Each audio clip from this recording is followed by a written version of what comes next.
ஆகாஷ்வாணி மாநில செய்திப் பிரிவு வழங்கும் செய்திச் சுடர். வணக்கம் நேயர்களே. இன்றைய செய்திச் சுடர் நிகழ்ச்சியில் டிஜிட்டல் இந்தியா இயக்கம் மக்களின் வாழ்க்கை முறையை எளிமைப்படுத்தியதை குறித்தும், அரசின் சேவைகள் மக்களை எளிதாக சென்றடைவதை உறுதி செய்வது குறித்தும் பல்வேறு தகவல்களை நம்முடன் பகிர்ந்து கொள்கிறார் மூத்த பத்திரிகையாளர் திரு வெங்கடேஷ். வணக்கம் சார். வணக்கம் மேடம். டிஜிட்டல் இயக்கம் பத்தி நிறைய விஷயங்களை பேசிட்டு இருக்கோம் சார். இந்த இயக்கத்துல ஆதார் எண்ணின் பங்களிப்பு என்ன சார்? இன்னைக்கு இந்தியால ஆதார் கனெக்ட் ஆகாத எந்த சேவையுமே கிடையாது. எந்த இடத்துல நீங்க நிலம் வாங்கினாலும் வித்தாலும் சரி, வீடு வாங்கினாலும் சரி, எந்த இடத்துல பதிவு செய்ய போனாலும் உங்களுக்கு ஆதார் எண்ணை நீங்க குறிப்பிடுங்கள் அப்படிங்கறது முதல் வரி. அப்ப அந்த ஆதார் எண் அப்படிங்கிறது என்னன்னா உங்களுடைய ஒரு டிஜிட்டல் ஐடென்டிட்டியாகவே இன்னைக்கு இந்தியா ஃபுல்லா மாறிடுச்சு. அப்ப அந்த ஆதாரனுடைய ஒரு நுட்பம் எப்படின்னா, அத்தனை பேருக்கும் ஒரு எண் கொடுக்க வேண்டும். அந்த எண் என்பதை நாம தேசிய அளவில் ஒருங்கிணைக்க வேண்டும். அப்ப இந்த ஒருங்கிணைக்கும் போது இது அத்தனையுமே முழுசான ஒரு டிஜிட்டல் சேவைக்கான ஒரு எண். இப்ப இந்த எண் இருந்தா என்னென்ன விஷயங்கள் நடக்குதுன்னு பாருங்க. அதாவது அந்த எண் ஏதோ ஒரு காலகட்டத்துல நம்ம இது எதுக்கு தேவையில்லாம நம்ம மேல திணிக்கிறாங்களோ அப்படிங்கிற ஒரு எண்ணம்லாம் நிறைய பேருக்கு ஏற்பட்டு. ஆனால் இன்னைக்கு என்ன நடந்துச்சுன்னா, அந்த எண் இருந்தால்தான் விவசாயிகளுக்கு நீங்கள் தொடர்ச்சியாக அரசாங்கத்துடைய மானிய தொகையானது நேரடியாக அவருடைய வங்கி கணக்கில் வரவு வைக்கப்படுகிறது. அதே மாதிரி நீங்க பென்ஷன்ஸ் எல்லாம் பாத்தீங்கன்னா அவருடைய வங்கி கணக்கில் வரவு வைக்கப்படுகிறது. எங்கெங்கெல்லாம் அரசாங்கம் ஒரு சரியான நபரைத்தான் ஒரு தொகையோ ஒரு உதவியோ ஒரு மானியமோ போய் சேர வேண்டும் என்றால் அந்த இடத்துல அவர்கள் இந்த ஆதார் என்ற ஒரு புள்ளியைத்தான் அவர்கள் குறிப்பிடுகிறார்கள். அப்ப என்ன அர்த்தம்னா, அந்த ஆதார் என்ற எண்ணை நீங்கள் சரியாக வைத்துக் கொண்டால் உங்களுக்கான சேவைகள் அத்தனையும், உங்களுக்கான மானியங்கள் அத்தனையும், உங்களுக்கான திட்டங்கள் அத்தனையும், நீங்க எந்த விதமான கடன் வாங்க போனா கூட நீங்க ஆதாரை நீங்க கொடுத்துதான் ஆகணும். அப்போ என்ன நடந்திருக்கு அப்படின்னா, இந்த ஆதார் என்ற கட்டமைப்பை ஒட்டி கடன்களும் சரி, மானியங்களும் சரி, சேவைகளும் சரி வடிவமைக்கப்பட்டிருக்கேன். அப்போ அந்த ஆதார் என்பது அடிப்படையில் ஒரு டிஜிட்டலைஸ்ட் ஒரு உங்களை பத்தி உங்களுக்கான ஒரு டிஜிட்டல் எண்ணிக்கை அது. அப்போ அதுதான் உங்களை அந்த அளவுக்கு எம்பவர் பண்ணிருக்கு. அப்போ எந்த இடத்துல போனாலும் ஒரு ஆதார் நம்பரை சொன்னீங்கன்னாவே உங்களுடைய அத்தனை சேவைகளும் நீங்க ஈஸியா கொண்டு வந்துடலாம். நான் ஏற்கனவே இந்த நிகழ்ச்சியில பேசும்போது முதல்ல இந்த டிஜிலாக்கரை பத்தி நான் பேசினேன். டிஜிலாக்கர் அப்படிங்கிறது ஒரு நம்முடைய அத்தனை பேருடைய ஆவணங்களையும் பதிவு செய்து வைக்கக்கூடிய ஒரு மிகச்சிறப்பான ஒரு பெட்டகம் மாதிரி மாறி இருக்கு. அந்த பெட்டகத்துல இன்னைக்கு பாத்தீங்கன்னா சமீபத்தில் புள்ளிவிவரத்தின்படி கிட்டத்தட்ட 8.46 பில்லியன் டிஜிட்டல் ஆவணங்கள் அதுல பதிவு பண்ணி வைக்கப்பட்டிருக்கிறது. அப்போ என்ன நடந்திருக்குன்னா, அந்த இடத்துல எல்லாரும் தங்களுடைய சர்டிபிகேட்ஸா இருக்கட்டும், காலேஜ் சர்டிபிகேட்டா இருக்கட்டும், டிகிரி சர்டிபிகேட்டா இருக்கட்டும், வேற எதிர என்ன சர்டிபிகேட்ஸ் உண்டா எல்லாத்தையும் டிஜிலாக்கர்ல நம்ம அப்லோட் பண்ணி வச்சுக்க முடியும். அதை எங்க வேணா நம்ம டவுன்லோட் பண்ணி பயன்படுத்திக் கொள்ள முடியும், அல்லது லிங்க் பண்ணி எல்லாமே பண்ண முடியும். இன்னொரு அரசு சேவைகளை தரக்கூடிய உமங்குன்னு ஒரு ஆப் இருக்கு. இந்த உமங்க பாத்தீங்கன்னா இன்னைக்கு கிட்டத்தட்ட 23 மொழிகள்ல நாம சொன்ன மாதிரி அரசாங்கத்தினுடைய 2300 சேவைகள், மத்திய மாநில அரசுடைய சேவைகள் அத்தனையுமே நீங்க உமங்குடைய ஆப் வழியாக நீங்க பயன்படுத்தப்பட முடியும். எல்லாத்தையும் விட மிக முக்கியமான இந்த கொரோனாவுக்கு நம்ம பயன்படுத்தின கோவின் அப்படின்னு ஒரு ஆப், அதுதான் மிகப்பெரிய சாதனை. அதுல கிட்டத்தட்ட 110 கோடி பேர் பதிவு செய்து கொண்டார்கள். 2 முறை தடுப்பூசி போடப்பட்டது.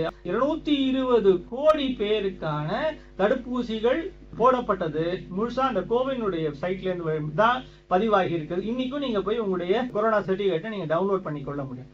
அதாவது இதெல்லாம் நான் இந்தியாவுடைய மிகப்பெரிய ஒரு இந்தியா முழுமைக்குமான கட்டமைப்பை உருவாக்கி தந்த ஒரு சேவைகள். தனிப்பட்ட அளவுல ஏராளமான சேவைகள் உருவாக்கிங்க. ஆனா தேசிய அளவில் அத்தனை பேருமே பயன்படுத்திய சேவைகள் என்றால் இந்த 5 சேவைகளை நம்ம தைரியமா சொல்லலாம். அந்த சேவைகள் எல்லாமே கண்டிப்பாக அத்தனை பேருடைய வாழ்க்கையோடும் நேரடியாக தொடர்புடையதாக மாறி இருக்கிறது. டிஜிட்டல் இந்தியாவுடைய ஒரு வெற்றியா சொல்லும் போது இந்த ஒரு 4-5 தேசிய அளவிலும் புகழ்பெற்ற முக்கியமான ஒரு சாதனைகளாக இவற்றையெல்லாம் நம்ம சொல்லலாம். நிச்சயமா சார். இப்போ ஒரு விஷயத்த பாத்தீங்கன்னா குறைந்த எண்ணிக்கையிலான ஆட்களுக்கு கொடுக்கறது அப்படின்றது ஒரு இயல்பா சுலபமா செய்யக்கூடிய ஒரு விஷயம். ஆனா மக்கள் தொகை அதிகமா இருக்கக்கூடிய நம்ம நாட்டுக்கு எல்லா மக்களுக்குமான சேவை கிடைக்கிறத டிஜிட்டல் யுகம் அப்படின்னு நம்ம சொல்லக்கூடிய அளவுக்கு இந்த டிஜிட்டல் இந்தியா இயக்கம் உறுதிப்படுத்தியிருக்குன்னு சொல்லலாமா சார்? நிச்சயமா. இப்ப நீங்க கண்ணெதிரில நம்ம ஒரு 142 கோடி மக்கள் வாழக்கூடிய நாட்டுல அதிகபட்ச சேவை நம்ம கொடுத்தது அப்படின்னு பாத்தீங்கன்னா நம்முடைய இந்த கொரோனா தடுப்பூசி போடப்பட்டதுதான். 110 கோடி பேர் அதுல பதிவு பண்ணி நீங்க ஊசி போட்டு கொண்டிருக்காங்க. அது 2 முறை போட்டு கொண்டிருக்காங்க. நீங்க அது எப்படி நடந்திருக்க முடியும் அப்படின்னா என்ன நடந்திருக்கு? மக்கள் இந்த பக்கத்துல இருந்து வராங்க, இந்த பக்கம் அதுக்கான டிஜிட்டல் சேவை உருவாக்கப்படுகிறது, அதுக்கான இன்ஃப்ராஸ்ட்ரக்சர் உருவாக்கப்படுகிறது, பேக்கெண்ட் உருவாக்கப்படுகிறது. அப்போ மக்களுக்கு அது இந்த தொந்தரவும் இல்லாமல் போய் தங்களுடைய பெயரையும் தங்கள் ஆதாரையும் விவரங்களையும் கொடுத்தால் உடனே பதிவு செய்து கொள்ள முடிகிறது. உடனடியாக அவர்களுக்கு தடுப்பூசி போடப்படுகிறது. என்ன நாம பண்ணியிருக்கோம் அப்படின்னா, தேவைகளை ஒட்டி நாம இந்த பக்கம் அவ்வளோ வலிமையான ஒரு இன்ஃப்ராஸ்ட்ரக்சரை உருவாக்கி இருக்கோம். மிக ஒரு காலத்துல உங்களுக்கு எல்லாம் தெரிஞ்சிருக்கலாம், பாஸ்போர்ட் வாங்குறதுங்கிறது அவ்வளோ ஒரு சிரமமான ஒரு காரியமாக இருக்கும். பல மாதங்கள் காத்திருந்து நீங்கள் இதெல்லாம் ஆவணங்களை சமர்ப்பித்து நீங்க போகணும். இன்னைக்கு பாஸ்போர்ட் வாங்குறதுங்கிறது டிஜிட்டலைஸ் ஆகி முழுசா நீங்க அத்தனையுமே அந்த தேதியை நீங்களே குறிச்சு கொள்ள முடியும். நீங்க அன்னைக்கு போனீங்கன்னா ஆவணங்களை வெறும் சமர்ப்பிச்சுதான் போறோம். ஆவணங்களை சரி பார்த்து விட்டு உடனடியா நீங்க போன வேகத்துல ஒரு அடுத்த 1 மணி நேரத்திலயோ 2 மணி நேரத்திலயோ உங்களுக்கான ஒரு கிளியரன்ஸ் அந்த இடத்துல கிடைச்சிவிடும். அதுக்கப்புறம் நீங்க போலீஸ் வெரிஃபிகேஷன் முடிஞ்சு இது எல்லாமே அடுத்த 3-4 நாட்கள்ல உங்களுக்கு நடந்து விடுகிறது. அப்போ நாம டிஜிட்டலுக்கான ஒரு சேவையினுடைய தரத்தை புரிந்து கொண்டோம், சேவையினுடைய அவசியத்தை புரிந்து கொண்டோம், மக்கள் இதற்காக காத்திருக்கக்கூடிய சூழ்நிலையை புரிந்து கொண்டோம். இந்த பக்கம் அரசாங்கம் செய்கிறது அதற்கான உள்கட்டமைப்பை வலிமைப்படுத்தியது மட்டுமே.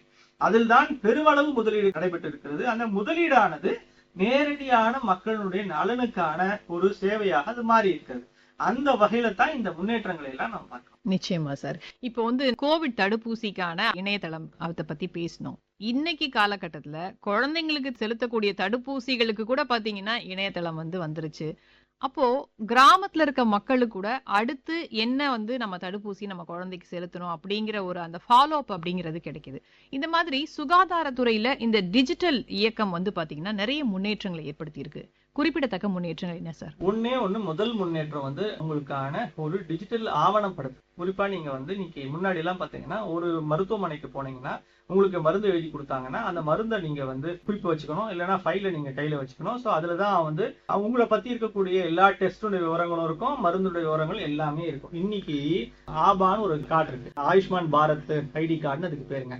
அது என்னன்னா ஒரு டிஜிட்டல் ஆவணப்படுத்தப்பட்டது. நீங்கள் உங்களுக்கான ஒரே ஒரு எண்ணு அந்த அட்டையில குறிப்பிட்ட இந்த எண்ணை நீங்க கொடுத்தீங்கன்னா இந்தியா முழுமைக்கும் அந்த எண்ணே போரும். உங்களுடைய அத்தனை மருத்துவ விவரங்களும், அதாவது என்னென்னலாம் பரிசோதனைகள் செய்யப்பட்டிருக்கின்றன, அதுல என்ன முடிவுகள் வந்திருக்கின்றன, அந்த முடிவுகளை ஒட்டி மருத்துவர்கள் என்ன மருத்துவ குறிப்புகள் எழுதினார்கள், மருந்துகள் எழுதினார்கள் என்பது உட்பட அத்தனையுமே அதில் பதிவு செய்யப்படுகிறது.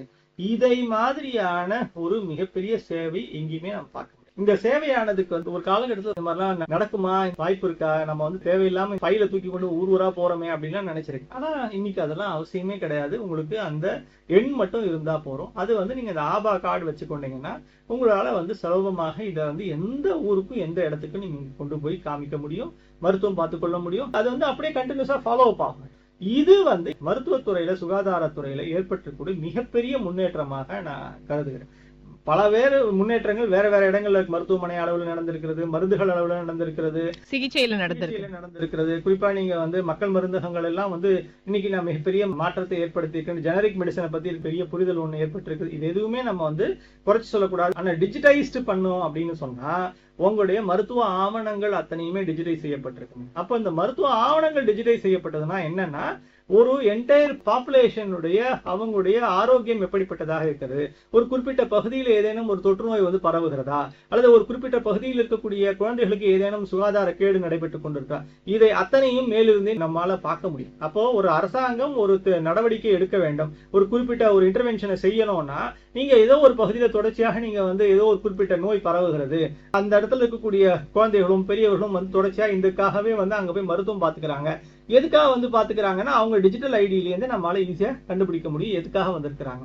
இந்த மாதிரி இது ஏதோ திடீர்னு ஒரு இடத்துல ஒரு மாவட்டத்தை தொற்று பரவுது அப்படின்லாம் சொல்லி நம்ம பயப்பட வேண்டிய அவசியம் இல்லை. ஒரு முன்னெச்சரிக்கை நடவடிக்கை எடுக்கிறதுக்கு உதவுது. நம்ம அந்த நடவடிக்கை அந்த பாக்கெட்ஸ்ல எல்லாம் என்னென்னலாம் காச நோய் இருக்குன்னு வச்சுக்கோங்க, அல்ல வேற ஏதோ ஒரு தொற்று நோய்கள் இருக்குன்னு வச்சுக்கோங்க. அந்த தொற்று நோய்கள் ஒரு திடீர்னு பரவ தொடங்குகிறது என்றால் அதை முன்ன மாதிரி நம்ம பயப்பட வேண்டாம். ஏன்னா நம்ம கண்டதுல ஆவணங்கள் இருக்கின்றன. இந்த ஆவணத்தை பயன்படுத்தி கொண்டு எத்தனை பேர் இதே விதமான மருந்துகளை கேட்டு வந்திருக்கிறாங்க, மருத்துவமனைக்கு வந்திருக்கிறாங்க நம்மளால பார்க்க முடிஞ்சதுனாவே இயல்பாகவே இது தேசிய அளவில் இருக்கக்கூடிய பெரிய மருத்துவமனைகள், அரசு மருத்துவமனைகள் அத்தனையும் ஒருங்கிணைக்கப்பட்டிருக்கு. அப்போ இயல்பாகவே நமக்கு ஒரு நாட்டினுடைய ஆரோக்கியத்தையும் சுகாதாரத்தையும் ஒரு குறிப்பிட்ட நோய் தொற்றினுடைய பரவலும் அத்தனையுமே நம்மளால ஒரு சென்ட்ரலைஸ்டு பிளேஸ்ல இருந்து உட்கார்ந்து நம்மளால கண்காணிக்க முடியும், அதற்கான தேவையான நடவடிக்கையை மேற்கொள்ள முடியும். இதெல்லாம் வந்து இன்னைக்கு ஒரு டிஜிட்டல் இந்தியாவுடைய மிகப்பெரிய சாதனை. இல்லைன்னா நம்மளால நிச்சயமாக நம்ம வந்து அந்தந்த மாநில அரசுல இருக்கக்கூடிய மருத்துவத்துறை, மருத்துவ கட்டமைப்பு, குறிப்பா அந்தந்த மாவட்டங்கள்ல இருக்கக்கூடிய கட்டமைப்பு எப்படி இருக்கோ இதெல்லாம் வச்சு நாம முடிவெடுக்கிறதுக்குள்ள நாம ரொம்ப கஷ்டப்படுவோம். ஆனா இன்னைக்கு இந்த மருந்துகளுடைய தேவை உட்பட ஊசிகளுடைய தேவை, அங்க இருக்கக்கூடிய நம்ம காட்டன், பஞ்சு, சிரஞ்சில இருந்து ஆரம்பிச்சு எல்லாத்தினுடைய தேவைகளையும் நாம் முன்னதாகவே அனுமானிக்கவும் கணிக்கவும் கூட டிஜிட்டல் ஆவணங்கள் நமக்கு பெரிய அளவில் பயன்படுகின்றன. அதே மாதிரி நீங்க வந்து இன்னொரு சுகாதாரத்துறையில பாத்தீங்கன்னா இன்னைக்கு மாநில அரசும் சரி மத்திய அரசும் கொடுக்கக்கூடிய ஒரு இன்சூரன்ஸ் கார்டு இருக்கு. இந்த இன்சூரன்ஸ் கார்டு வந்து ரொம்ப பயனுடைய கார்டாக இருக்கு. பல பேர் வந்து தங்களுக்கு தேவையான ஒரு மருத்துவத்தை போய் பார்த்துக் கொள்வதற்கு இந்த கார்டை வந்து இப்ப ஓய்வூதியர்கள் கூட இன்னைக்கு அந்த கார்டை பயன்படுத்துறாங்க. அப்ப எல்லாருக்குமே அந்த கார்டு அது திருப்பி என்ன பண்ணுதுன்னா இந்த நபருக்கு இந்த ரூபா வரைக்கும் நமக்கு வந்து இன்சூரன்ஸ் கவரேஜ் கொடுக்குறோம். அப்ப அந்த அவர் நேரடியா போய் தனியார் மருத்துவமனைக்குள்ள நீங்க வந்து ஏற்றுக்கொள்கிறார்கள். அப்போ ஏற்றுக்கொண்டு அவர்கிட்ட கொடுக்கும்போது இயல்பாகவே என்ன விதமான மருத்துவத்தையும் நாம கொடுக்க முடியும். அதற்கான சேவை கட்டணமோ அதுக்கான தொகையோ வந்து அரசாங்கத்தினுடைய கழிக்கப்படும். இது எல்லாமே இன்னைக்கு அத்தனையும் நாம டிஜிட்டல் வழியாக மட்டும்தான் செய்து கொண்டிருக்கிறோம். இது நேரடியான கட்டமைப்பு, நேரடியாக ஒரு மனித கட்டமைப்பு என்பது இல்லை. மிக தெளிவான ஒரு டிஜிட்டல் கட்டமைப்புல தான் இது நல்லா நடக்கும். நிச்சயமா சார். இப்போ சுகாதாரத்துறையில வந்து எவ்வளோ வந்து உதவிகரமா இருக்கு டிஜிட்டல் இயக்கம் அப்படிங்கறத நீங்க சொன்னதுன்னு புரிஞ்சுக்க முடியுது. நம்ம நாட்டோட உயிர் மூச்சு அப்படின்னு சொல்லலாம் வேளாண் தொழில். வேளாண்மை துறையில டிஜிட்டல் இயக்கம் என்ன மாதிரியான ஒரு பெரிய மாற்றங்களை ஏற்படுத்தி இருக்கு சார்? பல வகையில நடந்திருக்கு. ஒவ்வொரு துறையிலையும் நம்ம சொல்லலாம். மீனவர்களுக்கு நடந்திருக்கிறது. அதே மாதிரி விவசாயிகளுக்கு 6000 ரூபாய் நேரடியாக வந்து வழங்கப்படுவது நடந்திருக்கிறது. அங்கிருந்து விளைபொருட்கள் வந்து நீங்க சந்தைகளுக்கு கொண்டு போவதற்கான வாய்ப்புகள் உருவாகி இருக்கின்றன. எல்லாத்துலயுமே அந்த இடைத்தரகர்கள் தலையீடு இன்றி. ஆமா, அதே மாதிரி விலை நிர்ணயத்திலிருந்து தொடங்கி அதை விற்பனை செய்து அதற்கான பணத்தை வரவு வைப்பது வரை எதெல்லாம் இணைஞ்சிருக்குன்னா சந்தை இணைந்திருக்கிறது. பொருட்களுக்கான விற்பனை ஒரு இடத்துல இருந்து இன்னொரு இடத்துக்கு கொண்டு போக முடியாத இருந்த காலகட்டத்தில் இன்னைக்கு வந்து கொண்டு போய் விற்பதற்கான ஒரு வாய்ப்பு உருவாகி இருக்கு. அதுக்கான ஸ்பெஷல் ட்ரெயின்ஸ் எல்லாம் கூட விட்டுருக்காங்க சார். இருக்கிறாங்க. அதே மாதிரி நீங்க இது எல்லாத்தையும் பதிவு செய்வதற்கான ஆவணங்கள் தயாராகி இருக்கு. இது அத்தனையுமே வந்து டிரான்சாக்சன் வந்து எல்லாமே டிஜிட்டலா மாறி. அப்போ வேளாண் பெருங்குடி மக்கள் ஆகியவர்கள் தங்களுடைய அடிப்படையான நிலப்பதிவுல இருந்து இன்னைக்கு நம்ம வந்து இன்னைக்கு டிஜிட்டைஸ் பண்ண ஆரம்பிச்சு அடிப்படை நில ஆவணங்களை நம்ம டிஜிட்டைஸ் பண்றோம். இன்னும் சொல்ல போனா இப்பெல்லாம் வந்து படிப்படியா இந்த ட்ரோன் வாயிலாக நம்ம வந்து நிலங்களை அளப்பதற்கான ஒரு தொழில்நுட்பத்தையும் நம்ம வந்து பயன்படுத்த தொடங்கி இருக்கிறோம். அப்ப நம்ம வந்து இதுல தேவையில்லாம இடைத்தர தலையீடும் இல்லாமல் அந்த வந்து அது சரியாக அளவிட முடிகிறதா, அது எல்லா விதமான சிக்கல்களும் இல்லாம இருக்கின்றா என்ற பார்க்க முடிகிறது.